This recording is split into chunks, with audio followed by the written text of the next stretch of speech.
while we may look at the assimilationist leadership, we as black nationalists, as those who carry on the legacy of Marcus Garvey, must also look at ourselves.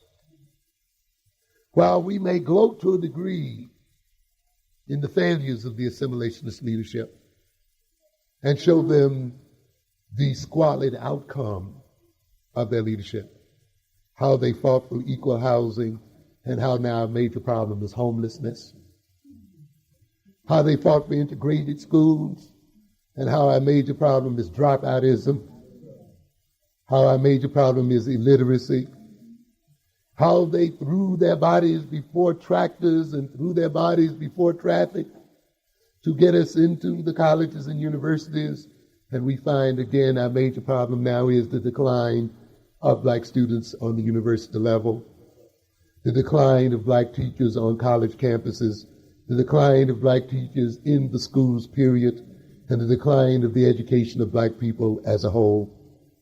How they struggle to get a justice on the Supreme Court, and how we face injustice every day in the courts of New York City and the world over. How they struggle to get us to have window dressing jobs, and how our children and people are unemployed in the streets of our cities. And how we are facing the possibility that we may have a 70% or more unemployment among black males in the future. How then we recognize that their faith in the so-called law, a law which is only as good as the people who enforce it, how their faith in redeeming the white man from his pathological racism has shown that this faith is hopeless.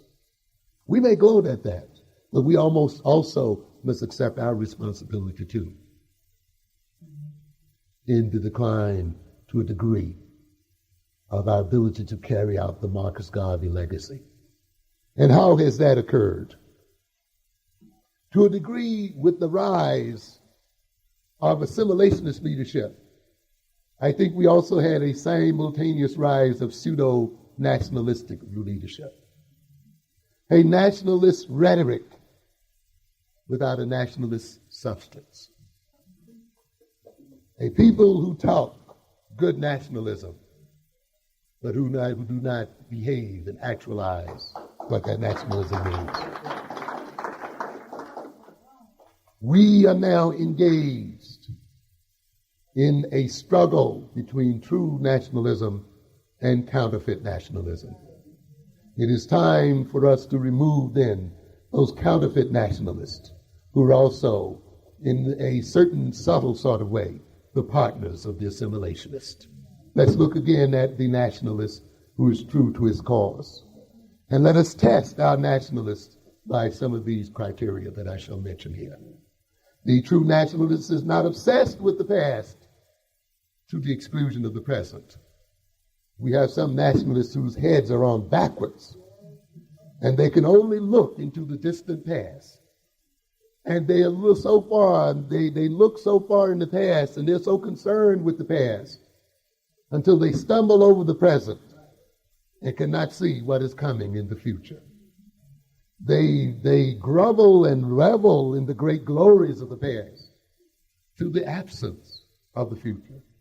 One of the things I think you will see in the Marcus Garvey legacy is while he raised the black man's past to great heights, and while he projected that past, and while he made that past a part of the consciousness of black people, there was a thoroughgoing concern with the present and with the future.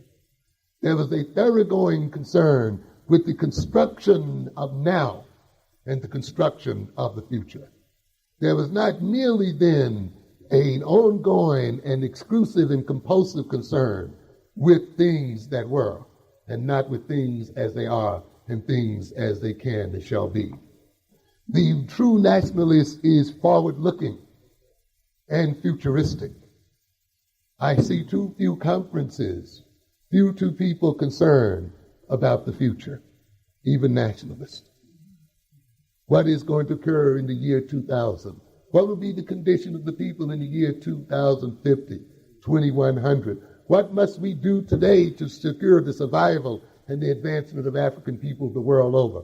What must we do to fight off the threat of the Asian takeover of the world? We're not only confronted with the white man today, ladies and gentlemen, we also confronted with other people in the world today.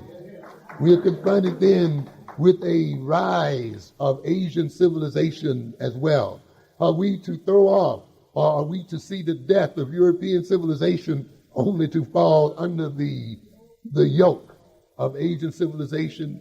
We can look out in our streets today and see it coming. It is around us everywhere. The invasion of our communities by the Asian units is a sign of times to come.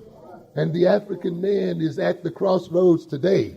For African people then must not only evoke their great past, but now they must evoke their future as well and create that future.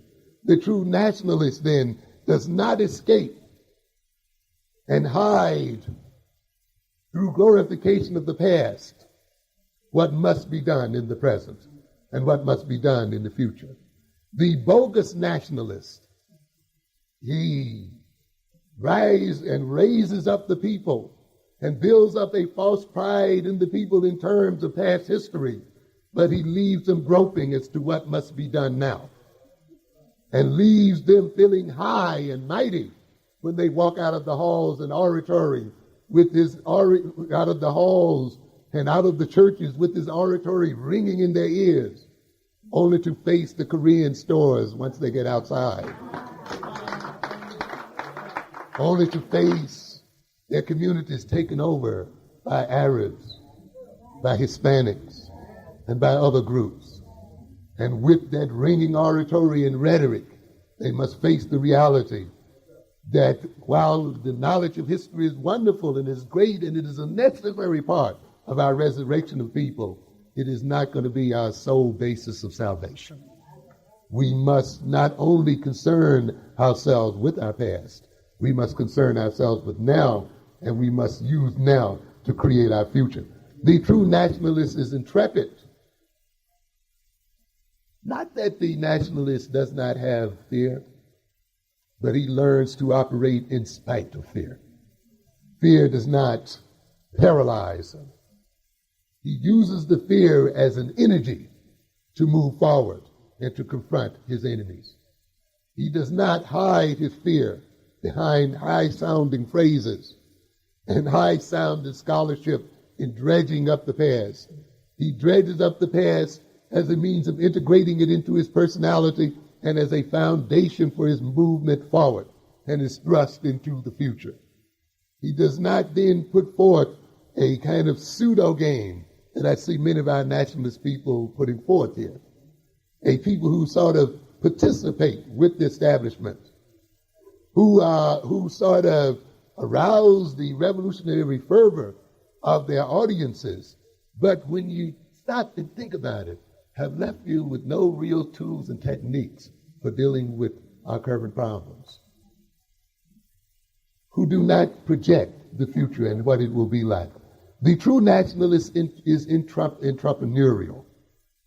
He's building something. He's constructing something, and we see that in Garvey.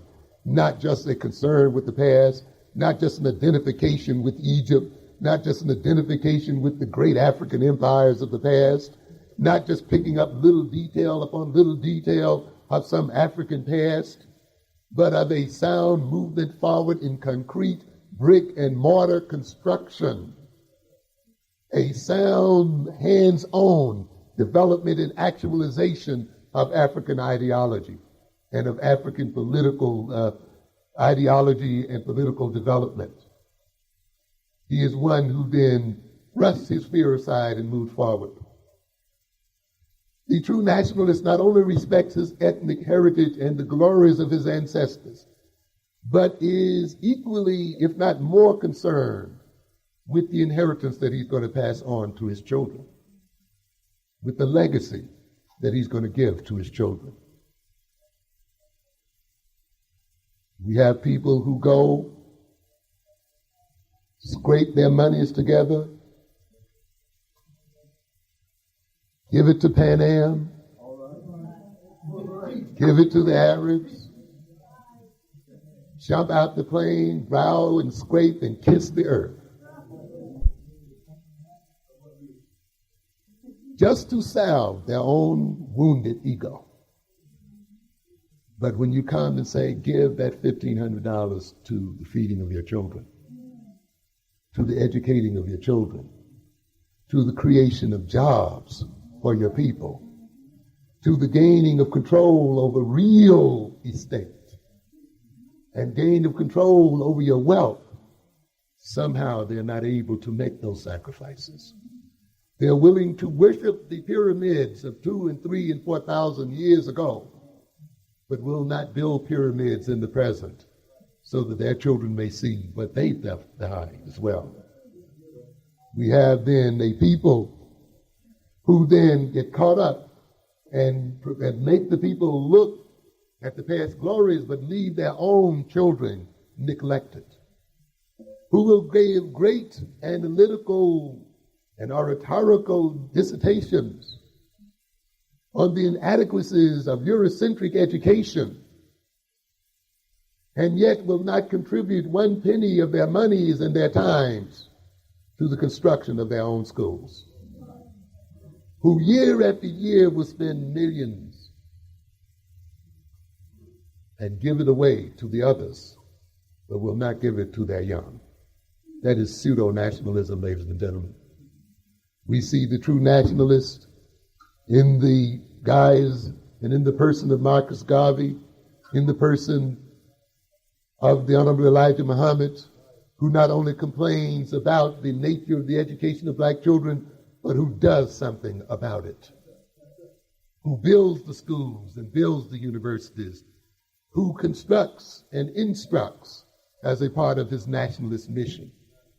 As the Bible says, you can tell a tree by the fruit it bears. Look not only then at the words, at the scholarship, at the dredging up of the past, but look at the fruits of the labors of your leaders. See what real and concrete comes from their words. The true nationalist is not obsessed about the destruction of his civilizations, about the cruelty of his fate, and about the devilishness of his enemies. Certainly he analyzes those. He looks at it. Certainly he laments the destruction of black civilization and the falls of our empires and the falls of our kingdoms and our fall from grace to a degree. But he does not become traumatized by those falls and by those destructions. He does not become obsessed and compulsive about their analysis. He looks at them, he learns from them, he integrates them into his personality, into his ideology. He swears never again, and he moves forward. And he uses that knowledge to construct a new civilization. He looks at the mistakes of his ancestors. He looks at the mistakes of his past civilizations, and he puts those mistakes and integrates those mistakes into his personality. And he then moves forward to build new civilizations and new worlds and to found new empires, and not just to lament the ones past and gone. He does not exclusively study his past, but seeks to study and determine the future. He opens himself up to all kinds of knowledge and information as a way of getting to know reality. He does not spend too much time in sputtering and impotent rage against his oppressors, rage that does not advance his interest, but he works calmly and steadfastly to bring into being a new order. He does not indulge in ancient and esoteric ceremonies merely to salvage his wounded ego and his wounded pride, and merely to divert his interest and to spend his time. He does not get carried away in moons and numbers and all of that as a way of guiding his life. He recognizes that while he may be into the phases of moons and the movements of planets, that the real world moves by the operation of hands, brick and mortar being stacked one upon top of the other. While he recognizes the greatness of Osiris and Isis and all of the rest, he recognizes that ultimately the pyramids were built by the hands of men. That no God, I have yet to see a God build a temple. I see men building temples. I see men building cities. I see men and people digging the mines. I see people doing the jobs. And so ultimately, while we may get into the spirit gods and so forth, and it is great that we evoke those gods and look at those religions and get into the ideologies and get into the astrology and get into the esoterica, ultimately, though, we must come back down to earth and deal with the real things that are happening right here. We may use, there is nothing wrong with using the astrologies and using the esoteric religions and using the moons and planets as guides for our behavior. But let us not become obsessed with them to such a degree that we do nothing else. In fact, in my daily life, I tell you, the most retarded people I see in terms of economic, social, political, personal development are the ones who know the most about the moon, the most about the planets, the most about the numbers and you. And often I have to remind them sometimes, when are you going to use some of this stuff for your own self-advancement? How is it then that you can give all of this great and wonderful advice to everyone else, but you cannot use it for yourself? Why not demonstrate the effectiveness of what you're talking about in your own behavior and in your own life, and therefore be a light and a beacon to other people, and demonstrate through your life behavior and your life habits the effectiveness of your ideology and of your religions and of your concepts. And so therefore I'm not saying don't believe in it, but let it work for you. I remember, I think it was Farrakhan, someone who said a long time ago, that in a sense, what is it, the oppressed man, in one way, one man, in one instance, his religion works for him, his religion serves him, and for the man that's down and out, he does what? He serves his religion. And we have to make a difference. We have to look and differentiate between a religion and an ideology and an esoteric ceremony that works and serves who? Us. And one that requires our purposes, but yet does not advance our interests and does not change our political, social situation. And we got a lot of people out here then who are serving ceremonies and who are serving ideologies, but whose ceremonies and ideologies are not doing a service for them. And we must then, we can differentiate between the pseudo-nationalist and the true one in the sense of, is his religion, is his ideology, is his philosophy serving him, or is he merely serving them? We must recognize, while it is fine to worship the ancients, and while it is fine to praise and respect our ancestors, we must not become so obsessively worshipful and so obsessed about their respect that we refuse to see about our own children, that we refuse to become great ancestors in our own right, that we refuse to take care of our future. One of the things that you can look at, if you want to look at Asian civilization and look at the movement of the Asian today, if you study a bit of Asian culture, you will recognize that at the center of Asian culture is so-called ancestor worship, is great respect toward the ancestors. At the very center is a large and huge and long history built around tradition. But one of the things that puzzles Western man and puzzles the European as he looks at the Asian is, how is it that the Asian, though he respects highly his ancestor and though he engages in ancestor worship And though he is exceedingly traditional, he is at the same time technologically his equal and technologically in advance of the European. And he shows then very clearly that one can still respect and love and worship the ancestors, and yet one can still be very much into the world of today, and one can still very much move in advance technologically and otherwise of his or her enemies. That the worship of ancestors, that the respect for ancestors, that the respect for tradition does not imply then that we cannot concern ourselves with the immediate and with the future. And the correct worship of ancestors and the correct praise of tradition is the foundation for an advancement in the future. The pseudo-nationalist engages his people in the obsessive worship of ancestors and the obsessive praise of ancestors to the destruction of his future concern and of his children.